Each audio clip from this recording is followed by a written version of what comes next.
So I started doing a research project on the Ohio State University marching band uniforms from 1920 and onward. I plan on going farther back, but I wanted to start at 1920 because that's when the uniform became standard to have a four button, four pocket uniform like the ROTC style.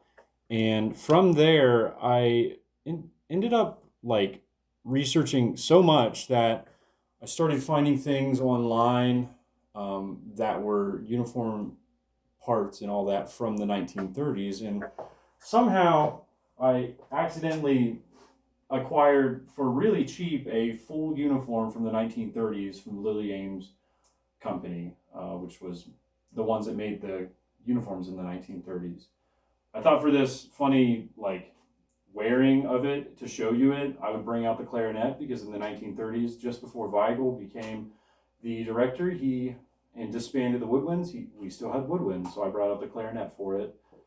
And yeah, to bring up like how this all came about is I started looking up the ROTC style marching band uniform jackets, and I wanted to see different types. This specific jacket came up on eBay for titled ROTC jacket vintage. Okay, and it was marketed at $120. I swindled the guy and got it for $90. So I mean, it's still expensive because it will never be worn for any reason, but it is a historical thing, and I'm really into history. So yeah, it has the correct. I mean, it is literally a marching band jacket. It even has the brass Great Seal of Ohio buttons, if you can see that. So yeah, that was the first thing I got, and from there I just went down a rabbit hole of looking for the other stuff to complete a uniform. So looking and looking, the next thing I found was a hat, and the hat was marketed as just a taxi cab hat from Columbus, Ohio, and that's all it was marketed as. It did not have the eagle, but it had the Great Seal of Ohio buttons and the brass band across it, the chin strap. So I went ahead and grabbed that for $16 solid, from with shipping included and all that. And then I ended up getting what was the second most expensive thing while getting this stuff, which is the Ohio Eagle. The Ohio Eagle was on Etsy for $30, and it was the only one I could find. $30 seemed kind of a lot for something I'm still not going to wear, but it's historical, so I got it. It is a historically accurate Ohio Eagle from that time. It is actually the exact same one that they were using with the Lazarus uniform from the 1920s that's actually on display. So the one on display in Steinbrenner Band Center is the same exact brass Ohio Eagle. So went ahead and got that, and then the next thing I got was I started hand making a set of cross belts. You can actually get the exact correct the correct weave webbing. You can get it from a company that sells West Point cross belts. West Point has been wearing the same cross belts just like us, the exact same ones for the exact same amount of years, well, for over a century as well. So they've been using those. So I went ahead and got those and started hand sewing them. Those are the things that are probably the most inaccurate because I don't know how they connected the cross belts on the side. I just sewed them. I knew for a fact they did not have adjustments, and they sewed them together with a tailor, but I don't know how far back they were supposed to sew them, so I did not do that correctly.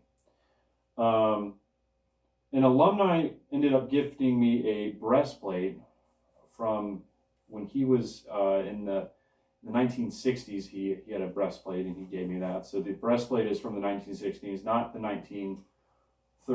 The 1930s ones had a different hook in the back, like the thing that straps the cross belts together.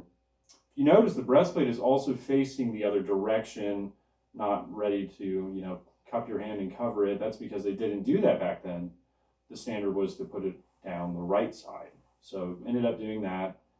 And the belt buckle itself is a New York made, it's for West Point, the school, and it was from the 1930s. The new West Point ones aren't as thick of metal, but that's another thing that isn't from the marching band.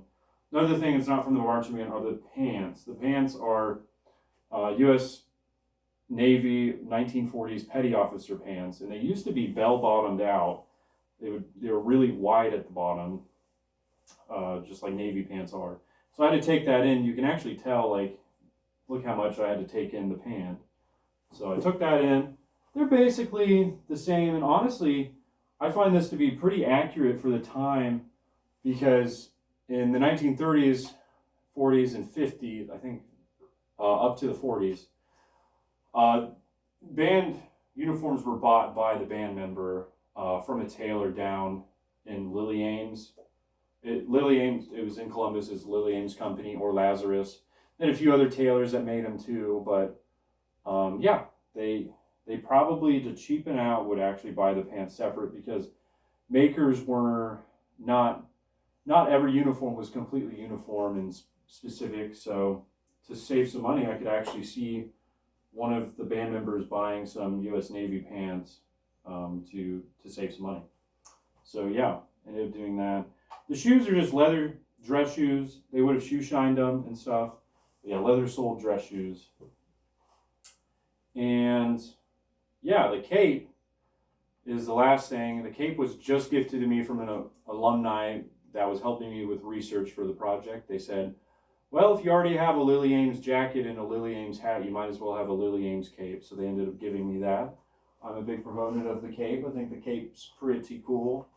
But yeah, you'd end up putting it up like that in the back. So it drapes forward and you can see the two sides. One side was supposed to be, I'm pretty sure, gray, but it has faded to a beige color, and the left side is red. The earliest ones were white on the right, which I think is an interesting one, just like how the plume was white back then too. So, or at least the ones that we know of now have faded to a white color and they don't have gray. But yeah, I just thought for fun I'd show you this, since I finally have a full uniform. And I wasn't really trying to get that hard. It just ended up happening. So now I have this. I thought I'd put it on and show you. And yeah, that's it.